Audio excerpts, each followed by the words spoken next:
Pretty good. Need to sand it and do a final coat and should be good to go. Welcome back to the build. I've been doing a lot of doors, staining, top coating. It's like a 5-step process to get this right, but now that we've found our formula, they're turning out like furniture. So I'm really happy with the way they look. It just takes a long time.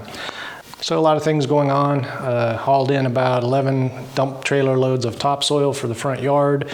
Neighbor was clearing some land, put up a pole building, said, hey, you want some topsoil? Heck yes, I want some topsoil. So it took a day or two and went and did that. Got our cabinets ordered for the kitchen here. Got the lights fixed. I'll show you some of that stuff here during this video. But I've been getting a few questions in the comments about from people asking, you know, now that you're up to your eyeballs in this project, if you had to do it over, what would you do differently? Are there any things that you would change that you haven't done? So I figured I'd talk about 5 of those things that we would possibly do different if we were starting this build from scratch. And while we're doing that, I'll show you some of the stuff we've been doing for the last week or two. Thanks to Ariat for sponsoring today's episode. We appreciate their support. Let's go. Okay, on the list of 5 things I would do differently if I had to start this build over, number 1 is I would have all my kitchen cabinets laid out and have a plan and a drawing for all of those before starting the build. As it is, I had an idea of what I wanted, and we knew we wanted an island here. We wanted certain types of cabinets in certain places, but I didn't actually do the detailed drawings, which are down to the 1/16 of an inch, because it's finish work. So if I had done that, then I would have wired this a little differently. The ceiling lights, as you know, we had to move these cans out this way. I had to move that can out because the refrigerator is actually 30 inches deep. But in order to do a detailed cabinet plan, you need to almost understand what appliances you're going to use, especially if you're going to use built-in appliances like we are. So that was something that I would do differently. Figure out what appliances you want, then design your cabinets around your appliances to fit in the kitchen space that you have. Get it all on paper with all of the specs so that the cabinet makers can, you know, design their face frames to fit your oven and things like that. One of the other snags, having not done that, is we originally were going to put a range cooktop combo here, like a slide-in oven deal, and changed it to this being just a gas cooktop over top of a cabinet, and this being a wall oven cabinet with an oven microwave combination here. So that changed wiring. That's wired for the 220 where the oven would be, and there's no wiring here for the oven, and this is an outlet where this is going to be now covered by this cabinet. So this can still be used for like under cabinet lighting, but I'm going to have to turn that into a junction box and run that 220 over to here so that the whip that comes with the oven can connect to it there. And I still need a 110 over here for the igniter on the gas range, which I think I'll probably pull from the pantry island circuit because that doesn't draw much. And I'll come up from underneath in the basement to solve that problem. But those are just hassles that if I had a detailed plan drawn up ahead of time, could have avoided that. So that's item number 1.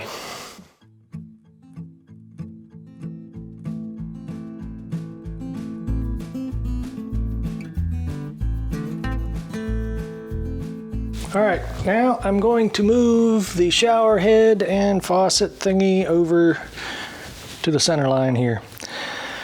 Originally this was going to be 3 feet this way, but we decided we're going to bring it all the way out here tile wise, and that's about 40 inches. So I'm going to have to shore this up with some studs so that the door hinge or the door panel can fix there, and I'll probably have to do a little strip of sheetrock there where that stops and the tile begins.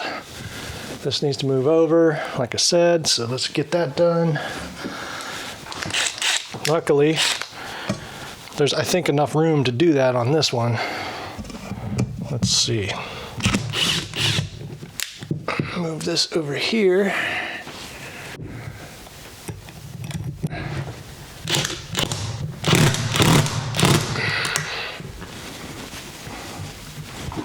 Cool. I need a couple screws. Man, that fits just right there. All right, now I gotta put this ceiling panel up. That is not gonna be fun. Note to self, make sure you have the right bit in the screw gun before you try to screw drywall screws with a Torx bit. There we go.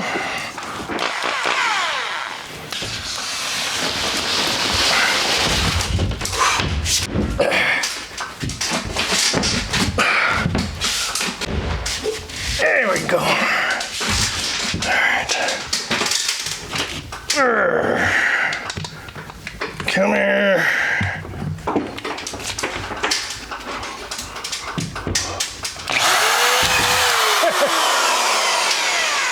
That worked way better.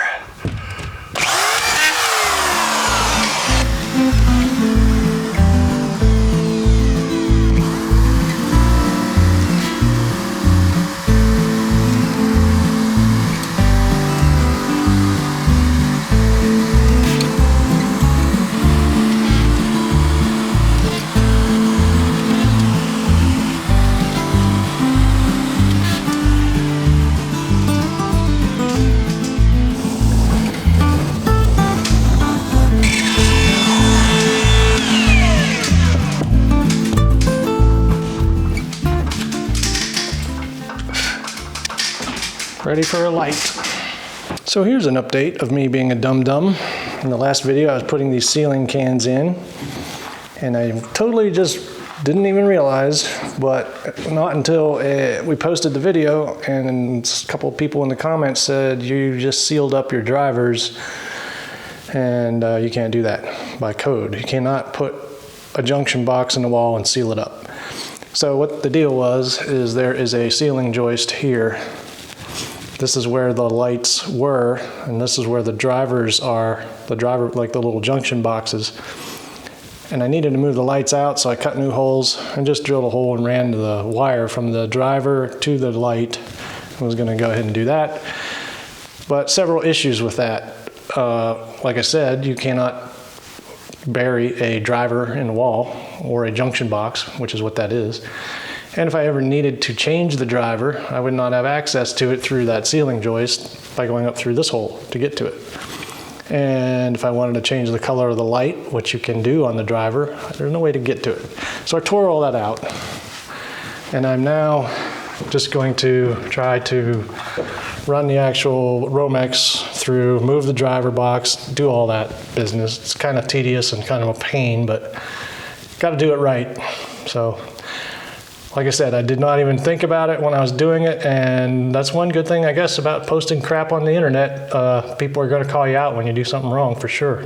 So we're going to do it right.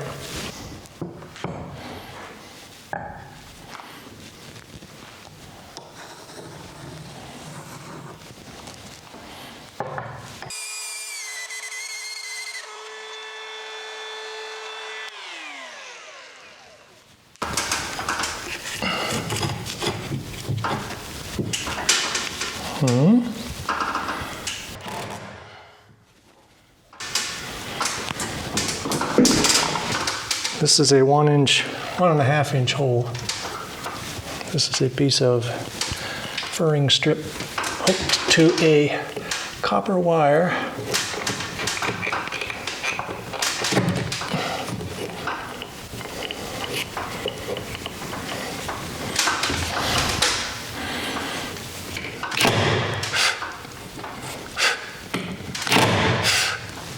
And here's my plug.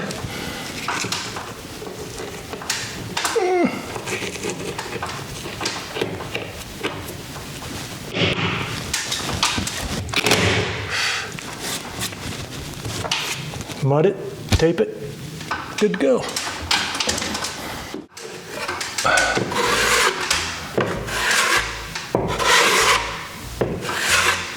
Probably take 2 or 3 coats.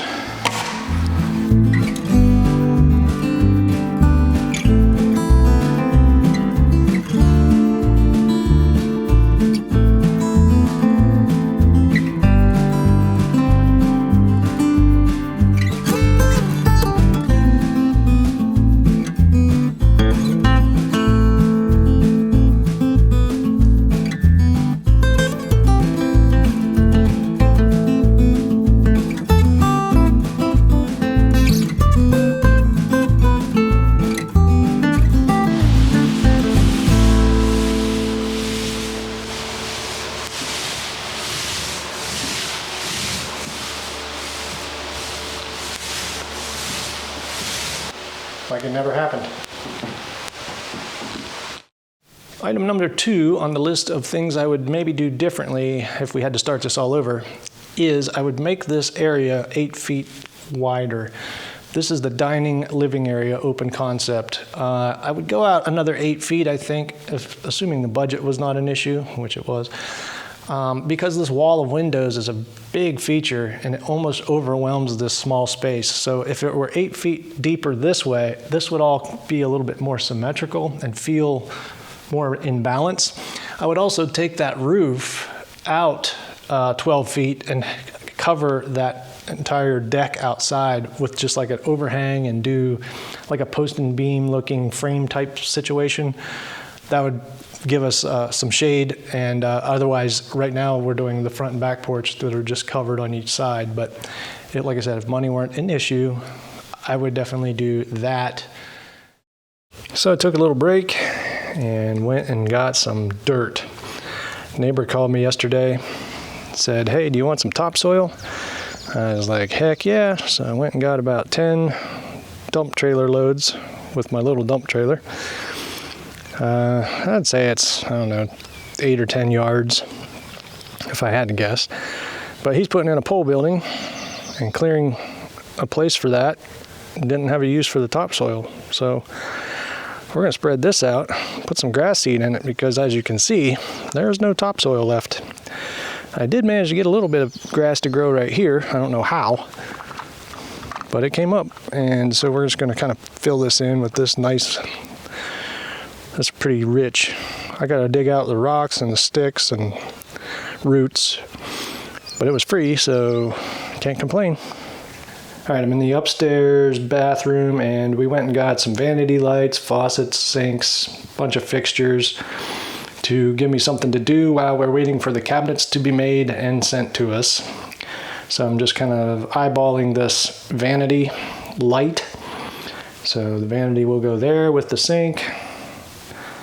And because that stud is a little offset, it's like the light would be a little to the left of the sink. So I was looking at the sink and trying to figure out exactly where it's going to center. So I think I will actually put the light up there, and that'll help me once we get the cabinet, center the sink under the light rather than try to move the light after I put the sink in. I'm not sure which is the best way to do it, but that's what I'm going to do. This is pretty straightforward. Here's the bracket thingy. We got to use this because these holes are diagonal. So you put that in there and then you orient it so that these are straight up and down. Take off these little trim nut things. These are just little balls that hold everything on, I guess. All right, here's our fixture. I'm just gonna go ahead and wire this all up. All right, the fixture is on. Here is the glass, rustic, old looking bells. These are ceramic where the bulb goes in. So I guess it'll accommodate a actual 100-watt incandescent bulb. I don't know that anyone actually uses those anymore. We sure as heck do not. And put that on there. Like that.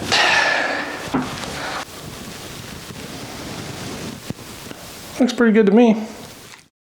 All right, I'm here in the basement in the corner where we have our water system situated. And item number 3 on the list of things I would do differently is I would put a floor drain in right here. I didn't know 100% where this was going to be. I didn't know that for sure if we needed a floor drain. I didn't want to put it in. I didn't want to mess around with it. I was ready to go. I don't need a floor drain here, but it would be really nice because if we put our water heater here, then you could drain it right through the floor drain. So without that, I have to run a hose out for when I want to drain the hot water heater and flush it and clean it. The other thing would be if I wanted to use like a heat pump hybrid water heater, which I really would like to try using. It needs a condensate line to drain because it's a heat pump, just like our air conditioner heat pumps.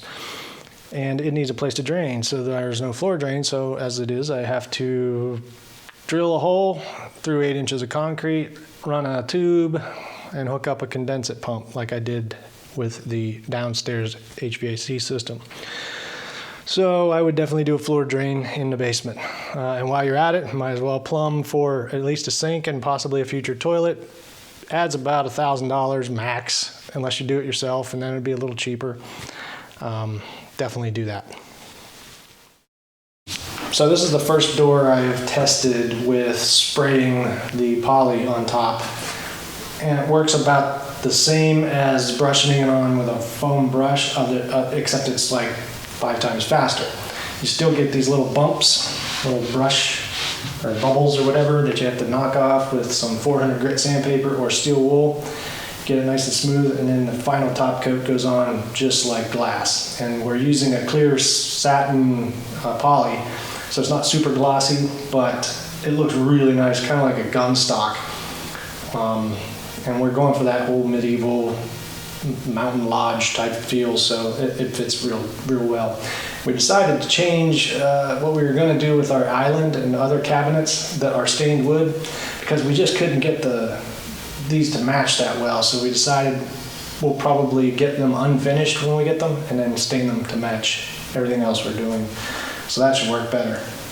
So yesterday upstairs I was spraying another door. It was about 97 degrees, super humid. I was hot and sweaty, got a respirator on, and it was just dripping. And I was just trying to keep it from falling into the work that I was doing.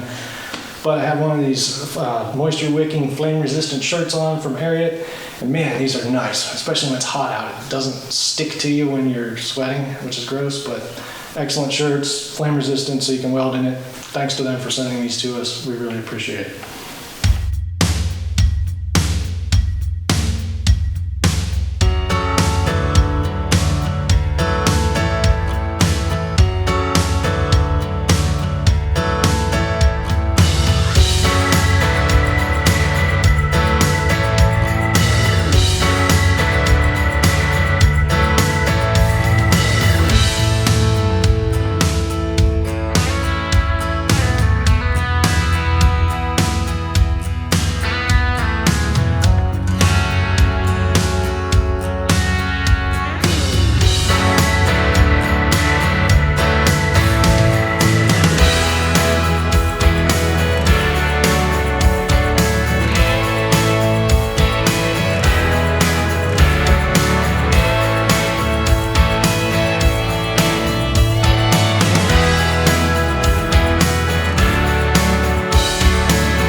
Well, we just have to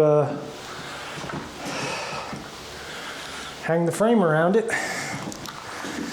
We'll have one more done.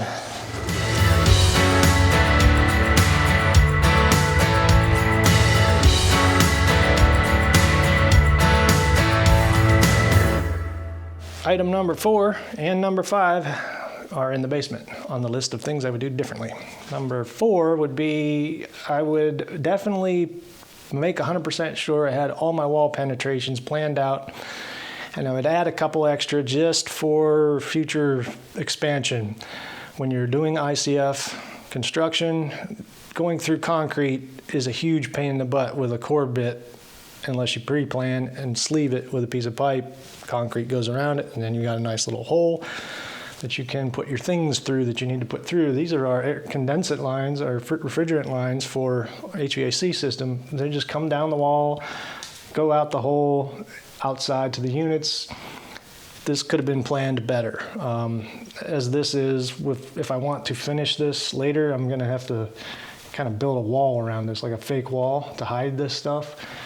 And as I mentioned with the floor drain and the water heater, if you need a condensate line or just any extra wall penetrations, plan those out well ahead of time, especially if you're doing ICF construction.